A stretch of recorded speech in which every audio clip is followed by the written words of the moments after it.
The Secrets of the Millionaire Mind. It is a best-selling book written by Harv Eker and published in 2005. In it, the author reveals the main limiting thoughts that prevent us from earning more money.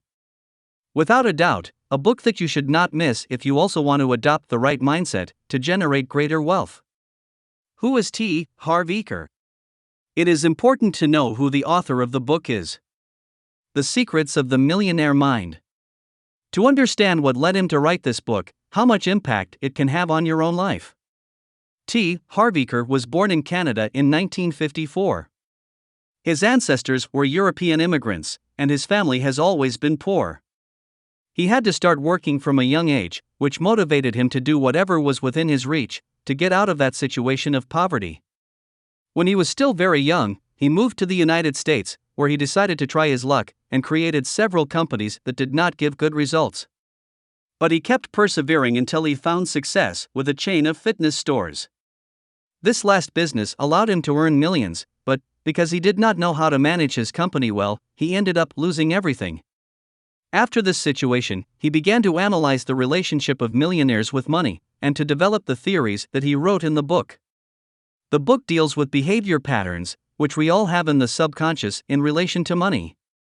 According to the author, these behavior patterns are learned in childhood and can cause us to have a bad relationship with money. The aim of the book is, therefore, to introduce us to the thought patterns of the rich and to make us develop a millionaire mindset.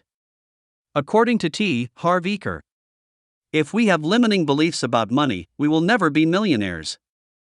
Therefore, we have to change our thoughts and patterns in relation to money, otherwise we will never achieve the success and wealth that we want. The poor do not want to be rich. Money scares them. Your mind is programmed to fear wealth. That is why, unconsciously, they push away any opportunity to earn more money. Some of the limiting beliefs that do not allow us to achieve wealth are: the fear of losing everything, believing that the rich are bad, the fear that others will envy us. This is not a book about economics or finances, but about personal growth, whose purpose is to cause a change of mentality in the reader. Starting with the right mindset about money is essential to achieving our financial goals. The book is divided into two parts. The pattern of money. Why? Wealth files. Next, we will look at each part in detail. The pattern of money. This part of the book is about how we think about money. As we saw before, our thoughts about money and wealth are usually related to what we heard in childhood. According to the author, thoughts create feelings that, in turn, are what lead us to take actions that will give results. In other words, if you think that money is bad, you will have feelings of rejection towards it, which will cause your actions to push it away from your life and, as a result, you will not get rich. We all have a pattern of money, which works like a financial thermostat. That thermostat is rooted in our subconscious and prevents us from achieving the wealth we want, because it makes our expenses and income are always at the same level. This way, you will always spend what you earn. If one month you manage to increase your income, your subconscious will make you spend that amount instead of saving. But why do we think the way we think about money? Eker tells us that this financial conditioning arises from three influences. Verbal programming refers to everything you heard when you were little in relation to money. If you grew up hearing that money is a bad thing, you will be conditioned to run from it. Reference models. Here the author refers, above all, to the parents. If your parents had limiting beliefs about money, these will have been engraved in your subconscious and, to this day, they continue to dominate you. This is so especially for something known as unconscious vows of loyalty to our parents. We want to please them, and we do not allow ourselves to fail them, which is why it is so difficult for us to free ourselves from the limiting beliefs of childhood. Specific incidents. If you have been through a bad situation related to money, it will be recorded in your subconscious, and it will prevent you from getting rich. If you like this video, please subscribe, it's free. It costs you nothing, and it helps me a lot. If you are really liking this summary, give it a like, so YouTube will recommend this video to more people. Thank you for subscribing and liking it. Now let's continue. The Files of the Wealth Woe. In this section of the book, the author explains the 17 ways of thinking of the rich, which differentiate them from people who do not get rich, which he calls poor, although he does so without this having any negative connotation, but simply as an objective fact about his financial situation. And he explains each of them to us. Here I will explain each of these differences in the way of thinking briefly, but in the book they are explained in greater detail, and with numerous examples in which I am sure you will recognize yourself. 1. Rich people think. I create my life. Poor people think. Life is something that happens to me. Harv Eker explains that if we want to be rich, we must control our lives. It is very common for poor people to always put themselves in the role of victim, holding others responsible for what does not work in their lives. 2. Rich people play the money game to win. Poor people play the game of money so as not to lose. The rich try to get rich permanently, to have more wealth each day than the day before. Among other things, they achieve it, since very ambitious financial objectives are set. Lower and middle class people, on the other hand, are satisfied with earning enough to pay the bills and make ends meet. And unfortunately, due to the law of attraction, if you don't aspire to earn more, you will continue to live with just enough. 3. Rich people commit to being rich. Poor people wish they were rich. If we don't know what we want, we will never achieve it. If we want to be rich, we have to work hard and commit to achieving wealth. Otherwise, we will fall by the wayside, and we will settle for a mediocre life, in financial terms. 4. Rich people think big. Poor people think small. Fear often prevents us from thinking big. If we want to be rich, we must think big. Otherwise, as we have already said, we will settle for what is fair, to live a modest life. 5. Rich people focus on opportunities. Poor people focus on obstacles. Where the poor see obstacles, the rich see opportunities. Here Harv Eker emphasizes a lot on the importance of growing as a person, since in this way what previously seemed like very big problems to us, now we will see them as insignificant problems, and easy to solve. Again, it's all in your mind, and if you don't have a millionaire mind, you'll never get to be a millionaire. 6. Rich people admire other rich and prosperous people. Poor people resent rich and prosperous people. Poor people often think that rich people are mean and selfish. But there are many very rich people who are tremendously generous and kind, just as there are poor people who are tremendously selfish. Therefore, people are good or bad, regardless of how much money they have, and, therefore, a good person will remain so when rich, while a bad person will remain so when rich. In this regard, Harv Eker tells an anecdote that she speaks for herself. He recounts how one year around Christmas he was distributing hot food around a Los Angeles slum in his black Jaguar convertible. Seeing him, some boys began to throw beer cans at him, as if they were playing basketball, and insulted him for having money. She then parked his car to deliver food to a family, and when he barely came back 10 minutes later, his car had been scratched all over by other guys. So, the following week, she decided to continue delivering Christmas food to needy families, but this time he did it in a low-middle range rental car. In that case, he had absolutely no incidents with the vehicle, and this was the exact same slum he had visited the week before. The bottom line is that you must avoid those hateful thoughts toward the rich if you want to prosper. Therefore, instead of criticizing the rich, you should admire them, imitate them, and learn from them. That is why I always recommend looking at the biographies and writings of successful investors to learn from them. 7. Rich people associate with positive and prosperous people. Poor people associate with negative and unsuccessful people. Rich people surround themselves with successful people who, in addition to being positive and entertaining, will open the doors to even greater success for them. On the other hand, the poor prefer to be surrounded by losers and people who do nothing but complain about their situation, instead of trying to change it. 8. Rich people are willing to promote themselves. Poor people think negatively about sales and promotion. To get rich, you have to know how to sell yourself. Rich people are specialists in promoting their products and services. If we believe that we are not worth it, and we are not promoted, we are right, we will never make enough money to be rich. I know that this will be difficult for you, especially if you come from an environment where modesty is instilled, and where it is not well seen to talk about one's achievements. But I will tell you from personal experience, that it is important to leave behind your limiting beliefs about it, and that you should advertise yourself, as long as it is accurate, of course. You see, I always got excellent grades in school and in college.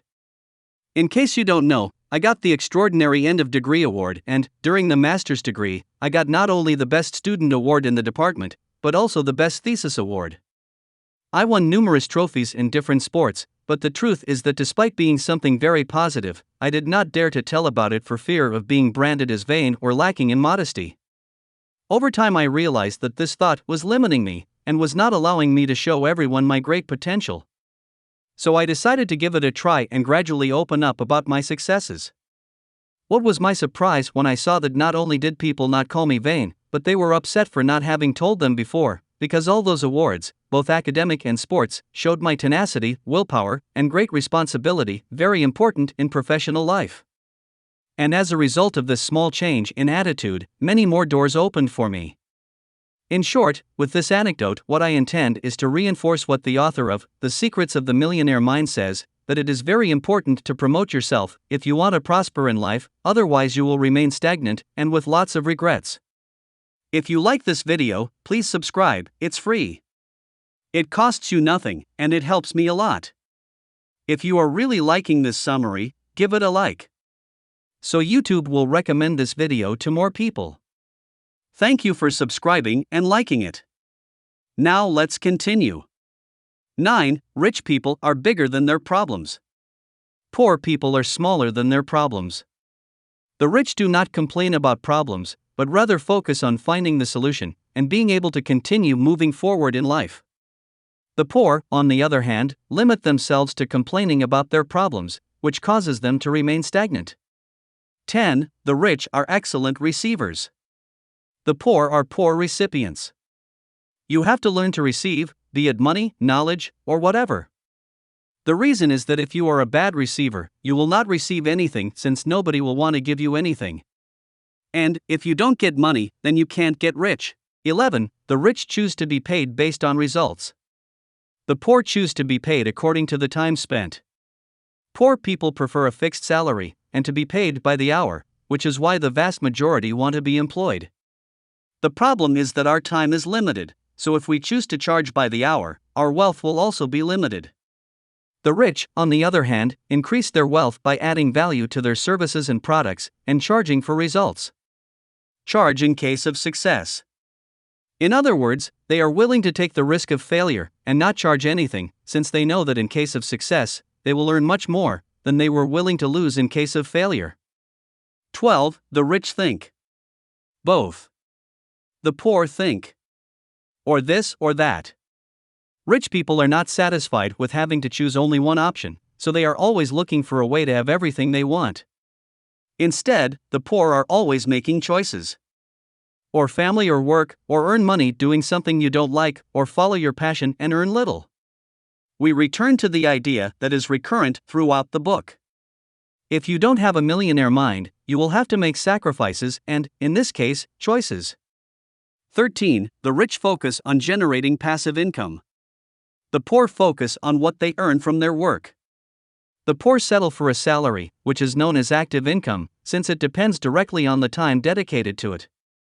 The greater the number of hours worked, the higher the salary, with the limit that everyone has of 24 hours a day, and the need to rest.